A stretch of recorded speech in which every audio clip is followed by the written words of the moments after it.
Bonjour et bienvenue sur mon cours Udemy concernant le framework PHP Laravel. Alors pour vous montrer rapidement comment je fonctionne, j'ai pour objectif de vous montrer pratiquement 90% de la documentation de Laravel et de pratiquer directement après. Laravel, c'est un gros framework, alors je vais vraiment vous montrer ce qui est nécessaire, ce qui est vraiment fondateur au niveau de ce framework. Tout d'abord, forcément, on sera par le début, installation, configuration, on parle un petit peu aussi du déploiement. Vous voyez que ce que j'ai mis en rouge, ce sont des points où j'aurai vraiment des points de documentation à ce niveau-là. Mais par exemple, sur la structure du projet, je n'ai pas fait un coup là-dessus, parce que quand on code ensemble, vous allez bien voir qu'on va parler un petit peu de tous ces points-là. Au niveau de la partie basique de Laravel, on voit pratiquement tout, sauf 2-3 points, comme par exemple asset bundling ou logging. C'est des points en fait qui seront importants, déjà à 23 heures, et je sélectionne un petit peu, on va dire, ce que je veux vous montrer. Mais tout ce qui est le reste, le routing, les middleware, les contrôleurs, les views, blade, tout ça, on va bien évidemment en parler parce que c'est essentiel. Pareil aussi dans Laravel en profondeur, on va aller voir des points importants comme la gestion des événements, la gestion des fichiers, les mails, les notifications, ces choses-là. Il y a des points qu'on va pas forcément voir dans ce cours. Par exemple, le broadcasting, c'est pour faire du live sur Laravel. Ça mériterait, je pense, un cours dédié ou un tuto dédié à ce niveau-là. Au niveau, par exemple, de la sécurité, on ne rigole pas, on va aller voir tous les points de la sécurité sur Laravel et aussi au niveau de la base de données.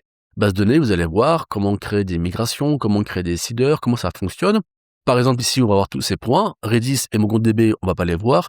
Pourquoi ? Parce que c'est pas du Laravel, tout simplement, comme je vous disais. Aussi, au niveau de la base de données, on va aller voir Eloquent, l'ORM de Laravel, qui est incroyable. Et là aussi, on va aller voir toute la partie, sauf celle-ci. Encore une fois, je fais exprès de trier 2-3 éléments qui sont, oui, intéressants et importants, mais je veux vraiment être sûr de ne pas vous perdre. Encore une fois, j'ai plus de 23 heures de contenu sur ce projet Laravel. Vous verrez qu'à la fin, vous aurez appris beaucoup de choses. Notamment, vous saurez créer une application web Laravel très costaud et très correcte, sans pour autant tout vous montrer et tout ce qu'il y a dans l'écosystème Laravel. Justement, au niveau de l'écosystème, je me concentre sur ce cours que sur Laravel. Je parlerai pas de Laravel Echo, de Laravel Nova, de Laravel Forge, de Laravel Cloud, qui sont super intéressants, que j'utilise au quotidien. Là, je me concentre que sur vraiment le framework natif de Laravel. Après, on pourra faire d'autres vidéos. Si vous en demandez dans le cours, je peux peut-être aussi vous faire d'autres vidéos à ce niveau-là. Je reviens sur le sujet. Comment je fonctionne ? Comme je vous disais, je vais faire des points de documentation sur chaque point que vous avez vu en rouge ici. Par exemple, ici, ça serait sur la relation many-to-many avec Eloquent, l'ORM. Donc en fait, j'ai des slides et dessus, je vous explique comment ça marche, comment ça fonctionne. Mais bien évidemment, la théorie c'est bien, la pratique c'est mieux. Alors juste après, on va toujours pratiquer ensemble sur un TP. Vous verrez souvent des vidéos comme ça où j'ai le code à droite et le site web à gauche. Alors oui, tout de suite, il n'est pas très très joli, mais c'est un cours ici de Laravel et pas un cours de design ou de CSS. Donc, je fais le plus sommaire possible à ce niveau-là, afin qu'on puisse se concentrer sur Laravel. Jamais vous me verrez faire du CSS ou faire de l'HTML. C'est pas pour ça que vous avez payé ce cours. Vous avez payé ce cours pour apprendre à faire du Laravel. Donc, vous me verrez coder du PHP, des contrôleurs, des middleware et tout ce qui va avec. Mais quand c'est du design ou de la view, je fais une petite pause et je reviens avec le code qui est déjà fait. À la fin, vous allez voir qu'en fait, on va faire premier TP, on va l'incrémenter au fur et à mesure. Et à la fin, vous aurez un projet qui va afficher des produits, afficher des catégories, avec tout été migré, été seedé avec des factories. On peut s'inscrire, se connecter, on peut avoir un panier, passer le panier en commande et aussi avoir un back-office.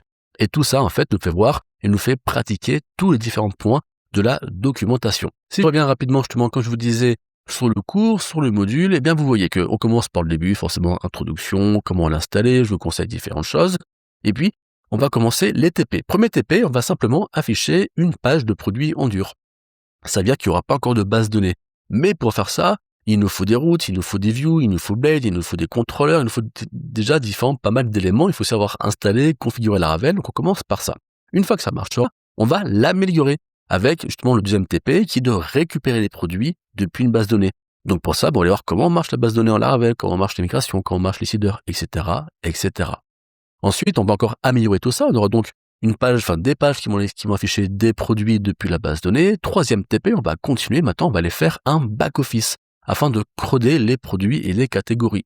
Ensuite, on va permettre de s'authentifier sur le back-office. C'est donc un système de collection et d'inscription avec des middleware, des sécurités pour pas que n'importe qui puisse accéder au back-office.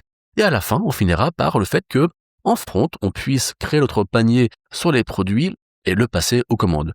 Et pour finir, je vous montrerai différents points un petit peu résumés de comment on peut Laravel, les points d'attention sur la sécurité, comment tester l'application, comment déployer. Ce sont des points, vous voyez, assez courts, mais quand même assez longs de 20 minutes, pour vous parler un petit peu de tout ça. Ça reste que dans tous les cas, à la fin de cette formation, vous saurez faire du Laravel. Vous ne maîtriserez pas tout l'écosystème Laravel, parce qu'encore une fois, c'est très large et qu'il y a plein de choses, mais vous saurez faire réellement du Laravel. Vous saurez faire des contrôleurs, des modèles et tout ce qui va avec pour coder et maîtriser la grosse base et la grosse fondation de Laravel. J'espère que ce cours va vous plaire en tout cas. Moi, il m'a beaucoup plu à créer et à faire et j'ai hâte de préparer les prochains.